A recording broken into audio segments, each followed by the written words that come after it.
ఇంకో పూట ఈ కొడుకు క్రికెట్ మ్యాచ్ కోసం పక్క దేశం వెళ్ళి కొలంబోలో మ్యాచ్ చూస్తాడు రాత్రికి. మరుసటి రోజు ఉదయం మళ్ళీ విజయవాడలో ఉంటాడు. మళ్ళీ ఆ సాయంత్రం విజయవాడ నుంచి ఢిల్లీకి పోతాడు. అంతే, ప్రైవేట్ విమానాలే. దేశంలో బాధ్యతాయుతమైన పదవుల్లో ఉన్న వాళ్ళు ఇలా జల్సాలు చేసిన సంబరాలు ఎక్కడైనా ఉన్నాయా? కొలంబోలో మ్యాచ్ ఆడుతా అంటే ఈయనకేం స్వామి, నాకు అర్థం కాదు. ప్రైవేట్ ఫ్లైట్లో కొలంబోకు పోయి మ్యాచ్ చూస్తాడు. ఈ టీవీ చూస్తే కనపడదా మ్యాచ్?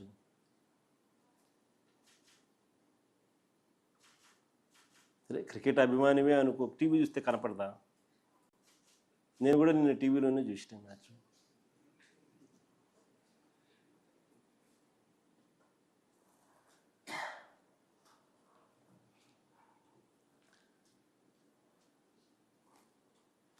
రాష్ట్ర ఆదాయాలు ఎలా పెరుగుతాయి?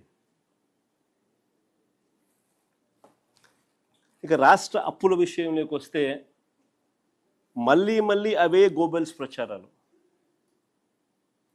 చంద్రబాబు నాయుడు గారి నైజం నిజంగా కుక్కతోక వంకరే.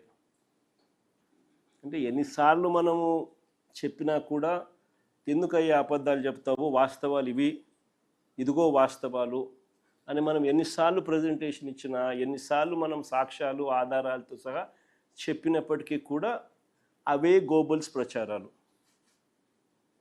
అవే అబద్ధాలు రిపీటెడ్గా. కుక్కతోక కూడా ఎప్పుడైనా మీరు గమనించే ఉంటారు. దాన్ని కరెక్ట్ చేయడానికి నువ్వు ఇటు చేయండి, అది మళ్ళీ ఆయనకి వెళ్ళిపోతుంది.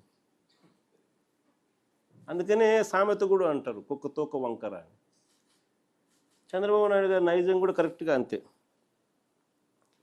మొన్నటి బడ్జెట్ ప్రసంగంలో కూడా ఏకంగా 9.74 లక్షల కోట్లు అప్పులు మేము మిగిల్చామంటారు.